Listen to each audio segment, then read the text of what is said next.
Professor Gamber, thank you so much for joining me today for this faculty highlight. I'm really excited to speak with you today. So I've been teaching at GW, I think it's 40 years now.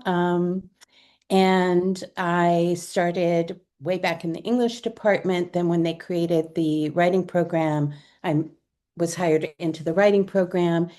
And one of the things I really love about the writing program is our dedication to theme-based courses, which I think is really brilliant because it gives all of our faculty this ability to use an area of expertise as a way into talking about writing, talking about research. I think it enlivens what we are doing. And it gives all of us these really amazing places of expertise. I get so excited when I look at everybody else's courses. I want to take them or teach them.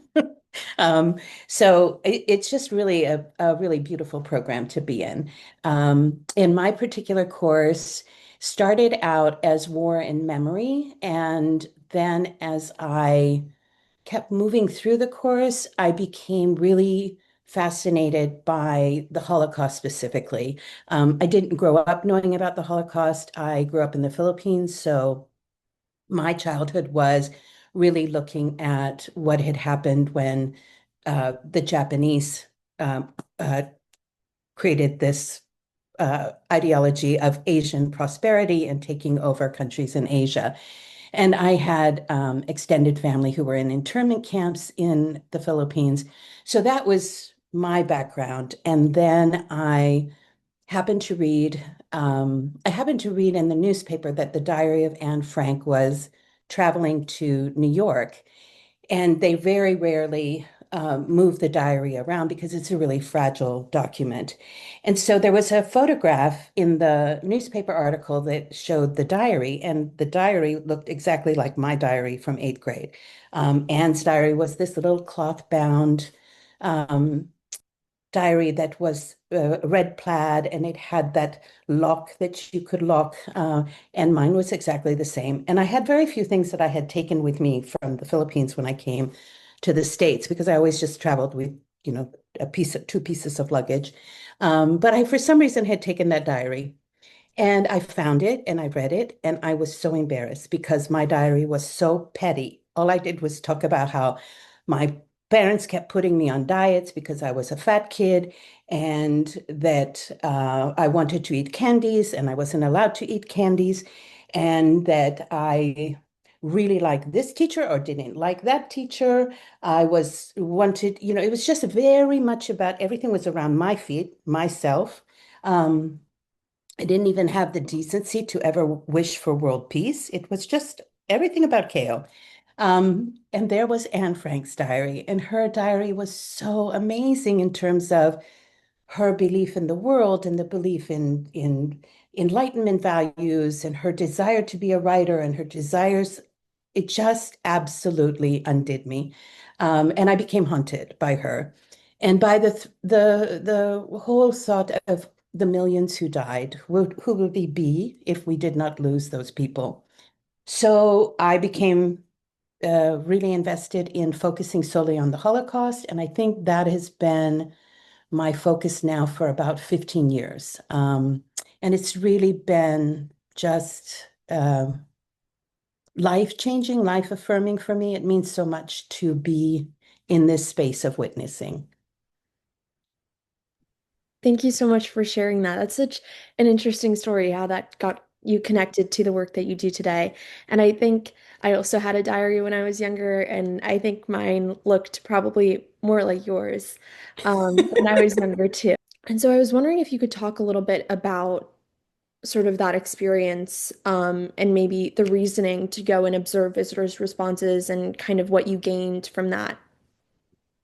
So, one of the arguments I made in a paper quite a while ago now, but was that I really wish in design competitions that there would be a period where at some point the memorial would be reconsidered, reevaluated, approached and really thought through, and that the person who wins the design competition also would include some notion of how might we repurpose this memorial, this space? How might it be modified? Um, because I do think that a lot of memorials lose their pulse. They don't have the warmth, the touch point. They don't have the meaning that they once did. There also, I believe, are ways to keep memorials current, and that is to create the memorial as a space for ongoing commemorative purposes. So like, for example, the Vietnam Veterans Memorial here in Washington, D.C., I think is one of the most effective memorials because Maya Lin purposefully created a space for people to bring something to the memorial.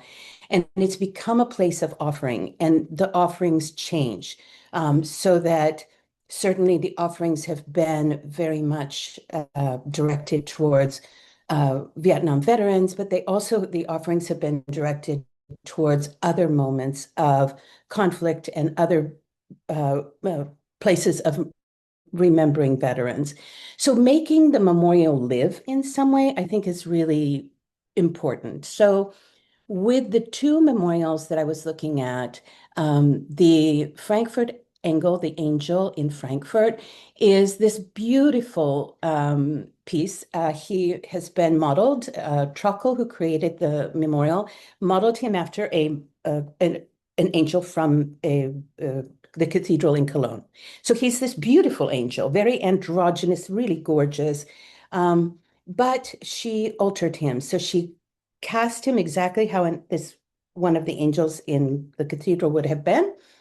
And then she severed his head and then put his head back on in a very fragile way. So his head is there, but he looks really fragile.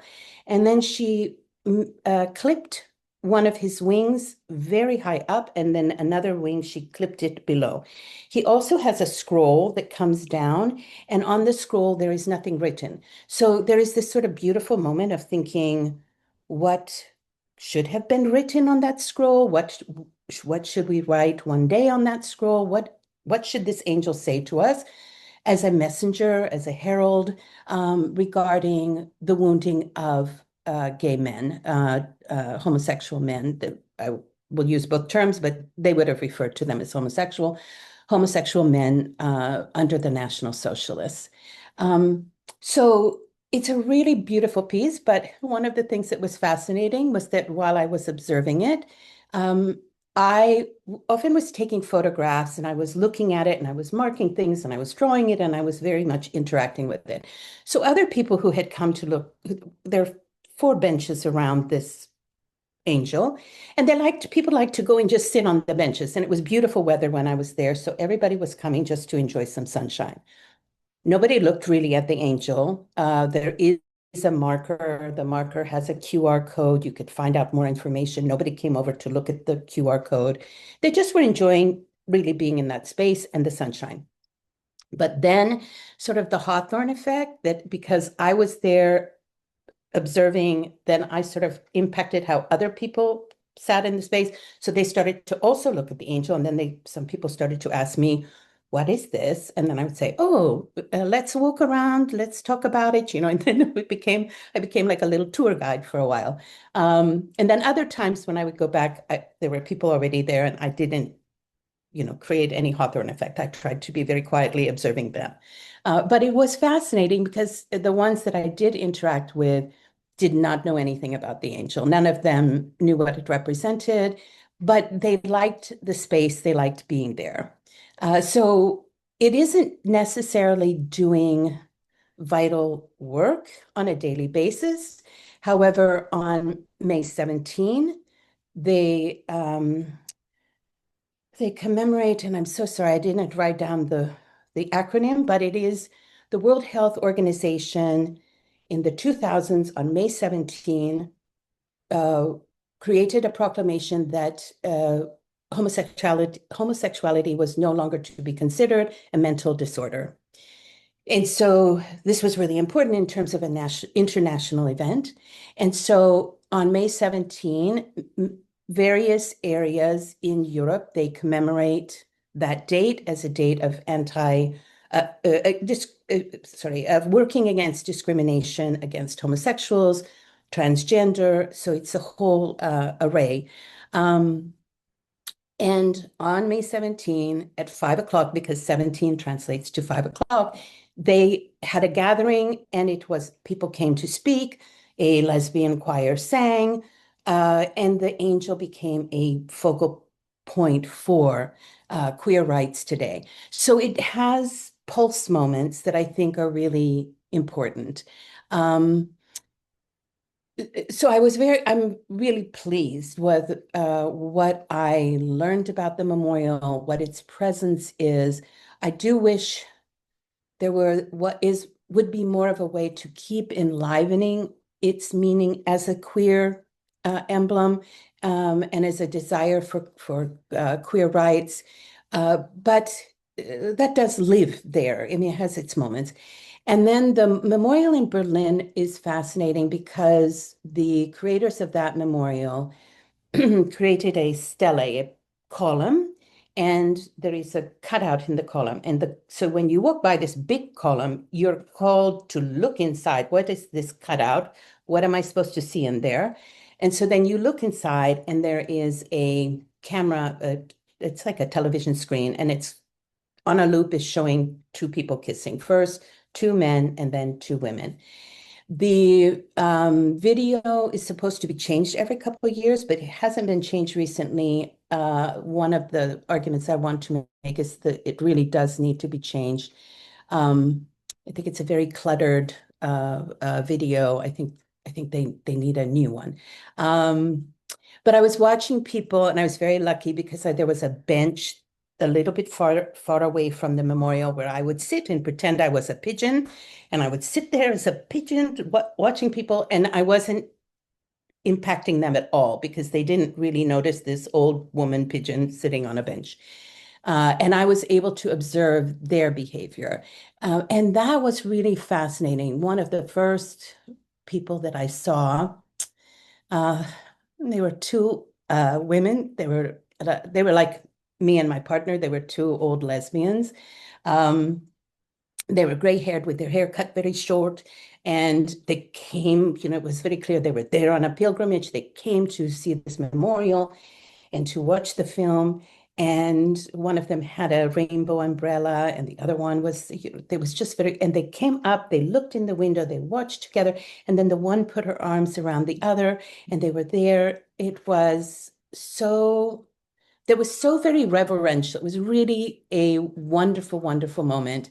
And then uh, they walked away arm in arm afterwards. And it made me aware because I had been prepared to go and interact with people.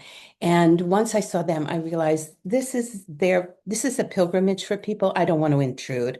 So I learned a lot by observing, watching how long people would look in, um, who came, the numbers, the way that they would interact with the memorial, if they walked around the memorial, if they took photographs. It was really fascinating. You could tell a great deal about people's investment just by observing them without ever having to talk with them.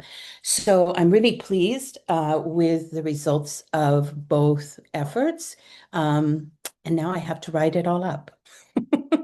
That is incredible. And I think it's so interesting the way you describe the memorials as having these maybe pulse moments of, being revived. And I was wondering, in what capacity have you seen memorials or and, public monuments contribute to forms of resistance, and more so forms of healing?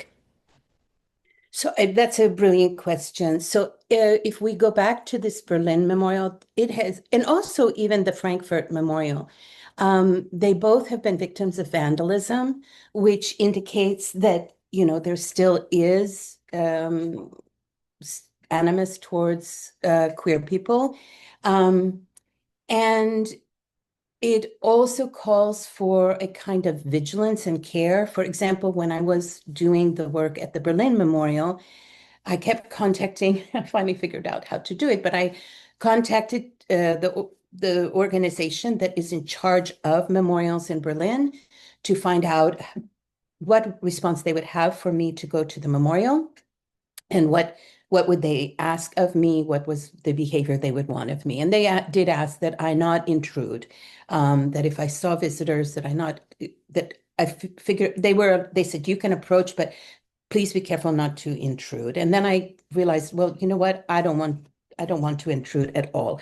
Plus, also from where I was sitting, I would have to run over to people, and I think it would have been really frightening to them to see this woman come over to them going, hello, hello, hello. Uh, they at that memorial, when I got permission to do the study, they also said we have a guard who comes through every couple hours, and they do. They have cameras that are trained on the memorial in Berlin because of vandals, and they are constantly watching to protect the memorial. And I think also there is something um, about a kind of civic sense of responsibility. Like if I saw something happen there, that I would become involved. I mean, I don't think I'm necessarily going to go running out and approach anybody who does something, but I'm going to contact and say, look, there is something happening here. Um, uh, so I think these memorials are places where uh, you have this sense of the joy that your identity is being protected and celebrated. And then you also get to see the ongoing concerns regarding how are queer people being addressed in a given space such as Berlin, but also worldwide. So I think you're absolutely right that we can see so much of the politics still percolating up around these memorials as well. I was wondering if maybe you could speak to that and how sort of the physical attributes of a memorial um, contribute to the message it's trying to convey or kind of the response it's trying to receive from observers and visitors.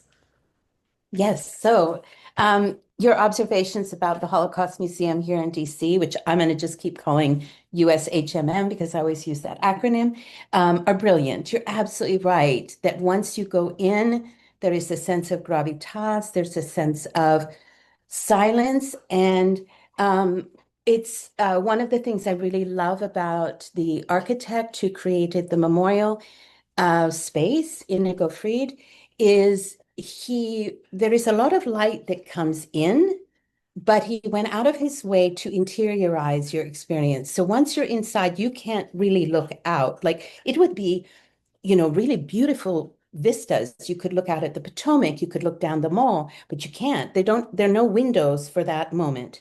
Everything comes in through a skylight. And one of the other things he did that was really brilliant, and this maybe also is credited to Applebaum, who was one of the people to create the interior space, is they did those walkways that are glass walkways. And so you're down below waiting maybe to get your entry time. And there are people who are walking above you. And at first you don't really notice, but then after a while you kind of notice, well, there are people looking down at me. And then you're looking up at them. And then there is this watchtower feel, like that you're watching and you're being watched. And you get this really, I think, amazing kind of psychological sense of surveillance. Um, it's not necessarily oppressive, but you're really aware that you're on display, you're being watched. And I think that also makes you a little bit more careful. You're not going to have a very vibrant conversation with somebody about, oh, where we went last night and how much fun it was. This isn't the space for that. So I think that what you are asking is a brilliant thing in terms of these spaces are doing different cultural work. They're asking visitors to embrace a different experience in the space. And the Holocaust Museum just really is so wonderful in terms of um, achieving this place of grace at the end. Because you can spend, I don't know how long you spent, but when I go, I'm usually 3 hours, maybe four. I was preparing to give a lecture to students, and I asked them how long they spent, and I had one student who spent 8 hours, which was not my expectation, but you can spend a lot of time in there, and you imagine that you're going to leave, and you're going to leave feeling that humanity has failed us. But instead, at the end, I think we get to a place of grace where we recognize a kind of resilience, and the resilience of people, but also the resilience of memory, the resilience of creating a space for both the memory work of honoring those people, but also the memory work of going forward. So I really love what was achieved in that space. I think it really, there are very few notes, and I love to give notes. There are very few notes I would have given to say, I think this one could have been changed. I do have some notes, but mostly I love and applaud everything about the museum. Was wondering if you could maybe talk about memorials in that context and the significance of them. So one of the things your question prompted me to think about is many, many years ago, there was a memorial archive that was created called the Lesbian History Memorial Archive. And it was created in New York. It was created by a few women who were walking down the street, and it happened to them a few different times where they would find someone's belongings out in the street, and you kind of become interested, and here is this jumble of somebody's belongings, and they saw again and again what they were seeing being discarded was all reference to somebody's identity as a lesbian. So what had happened was family members probably came into that person's apartment, decided what would be kept, what the family would honor, and then everything else would be put out into the street. And it was the woman's sexual identity was being discarded. So they started to gather up what they were finding and archiving, who were these women and who had they been in the world, and why was this part of their identity potentially being erased? And then they created, and I just love this. I wish all countries did this for all citizens. They created a space where they said all lesbians could send them something to archive themselves. So if you were, a softball player and you were really proud that you're such a good softball player and you play on a lesbian team, like my wife played on a team called the Girlfriends, she could send her softball glove to say, here, I was, uh, you know, Sarah Morgan, and I played on the Girlfriends for this many years, and here is a marker of who I was and am.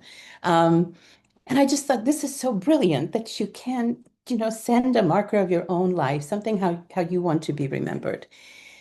But what I also really love, and this became clear to me when I started to do Holocaust research, was one of the things that happened with the research we have been doing with oral history is that we started to tell the story of the Holocaust from below. It wasn't the elite, it wasn't the learned members of society who were telling us this is how we should know the Holocaust. It was survivors. Many survivors, were not of the elite, and they were not uh, of the academy, and they weren't necessarily historians, but they were telling the story of what had happened. And this is something that I really admire is when we are getting the history from those who experienced it. So here are these lesbians saying, this is who I am. Here are these survivors saying, this is what we went through. And one of the things I really love and admire about a great deal of survivor testimony is, and this is I should not be credited with this. It's I think Ali Wiesel and a number of others who have said this, but that the survivors are speaking for the dead. One of the things they most want is to record for those who did not have the opportunity to live their lives. And they want to bring their names back into memory. So you'll hear them say, my mother, my father, and they name them. That they really want to speak to the experience of those who could not speak anymore, and that they often speak in a collective voice. That a lot of the narrative is we did this, we experienced this, we were here. That they are not speaking solely on their own behalf. That does create, in terms of gender, that did create some problems because we discovered that often when women were speaking and speaking in the collective voice, they did not speak in terms of gender, and there were gender differences for women. That their experience could be different. They suffered sexual violation at a much higher rate than men. Sexual violation or the threat of sexual violation against women was really pervasive. And we didn't have a record of that because women didn't want to speak about private pain. They didn't want to say what had happened to them personally. And it took Joan Ringelheim and some other really important scholars who conducted oral histories to help reshape that narrative. So I think one of the things I really love, and I think this is maybe a touch point through everything, is that this is about citizenship, this is about people, and it's about people being the driving force of the narrative, and being the way of keeping the narrative alive, whether it is at the Frankfurter angle or it is in the streets of New York trying to remember lesbians, that it is the common person becoming the point of interest and the voice. Yeah, I definitely think you answered that question. And thank you so much for that. I think that's so important about um, keeping the memory alive. I think that's beautiful. I see we just have just a few minutes left, but I do want to touch on um, something else. You were invited to the United States Holocaust Memorial Museum to participate in their writers' retreat, where you're going to be drafting and crafting an analysis of what you learned during your trip. And I was wondering if you could touch on, just before we wrap up here, um, kind of what you hope your work will contribute to in terms of our understanding of visibility and the idea of erasure in historical remembrance. So what will probably happen is I will start writing and I will end up discovering at the end that I am writing 5 different papers at once. And I'll have to separate all of them out and, rethink and revision how they are going to move into the world. But one of the uh, one of the things I really want to talk about is I don't know if I want to put it into things of attention span, but I was finding, for example, with the Berlin Memorial that I have to go back and really do my math because I haven't done the math, but I feel like it's probably a 90-second memorial, that's how much time it gets from people. And I really want to think through that. What does 90 seconds mean? And how can those 90 seconds resonate that you have walked up, you have done this 90-second interaction and you leave, but what does that mean? And I and I also just happened to read when I was there that our attention span is apparently so much less. I don't know if you read this, but there is some new statistic that I could be wrong, but I think we might be down to 47 seconds. Did you read this at all about our attention span? Yeah, Yeah, so I think we're really down to not even a full minute. yeah, So 90 seconds actually now maybe has a lot more merit than when I was looking at the numbers and I was like, okay, but maybe this is good attention span. Um, so I'm going to be really looking at metrics like the number of people, the amount of time, but also how much time does it really take to touch us? And I mean, I know that from watching those 2 women, 90 seconds was incredibly meaningful, and it it has ripple beyond that moment, that they would have a photograph of their time there. They took some photographs, that they will speak of it after the fact. Um, so I really am interested in what is the life of the memorial? How does it live? But how does it live in this rippling out to be an observer in these spaces, and what I can learn from what observers can learn from that approach, that methodology. Um, and one point, I haven't done my computations yet, but one of the computations that I think is going to come out is that at the Berlin Memorial, I think the maybe almost longest time, not even the average time, was 90 seconds at the memorial. And when I was first coming up with those computations at the end of the day, I would go for a few hours in the morning, a few hours in the afternoon, over a period of 4 days. I have a lot of people, a lot of computation to do. Um, but at first I was thinking, this is kind of sad. Is that enough time? But then as I was thinking about it more deeply, 90 seconds is an experience. And that as I was watching people who came and who left, that you could see that for some of them, something profound had happened, that they really wanted to record their time there. They took photographs of the memorial itself. They completely walked around the memorial. All of that only takes a matter of seconds, but it was a place of really dedicated focus. Um, and I really would like to contemplate that. How much time is life-changing? How much time really is needed in order to say this had an impact? That it doesn't need to be minutes and hours long in order to say something had an impact. So I know I want to spend some time with what does it mean? What is our attention span? What calls us? How does that moment ripple out? How do we return to it? And what are the ways we might return to that visit that we made? I also really want to spend some time thinking through how to put these two memorials into conversation with other memorials. And that's going to be much bigger projects. I can talk about each memorial separately, but also what happens, what is the conversation carried on by these memorials?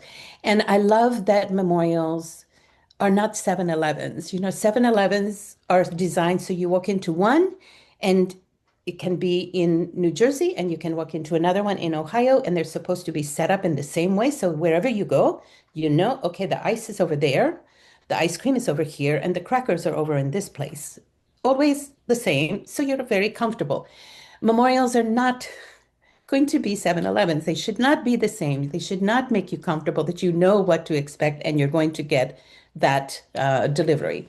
So I really want to talk about the effort made for memorials to create ripples of echo, that they echo something other memorials do, but then they also create their own space, their own moment, their own experiential engagement.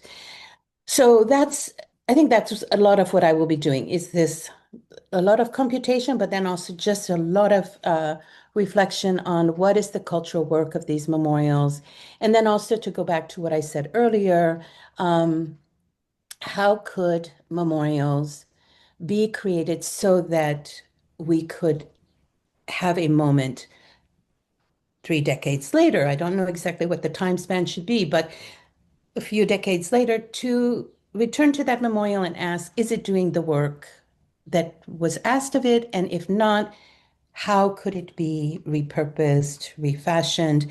And how could whoever was the original artist be made comfortable with that type of transformation? I think it would be really lovely to have memorials get new lives with the permission of the original artist.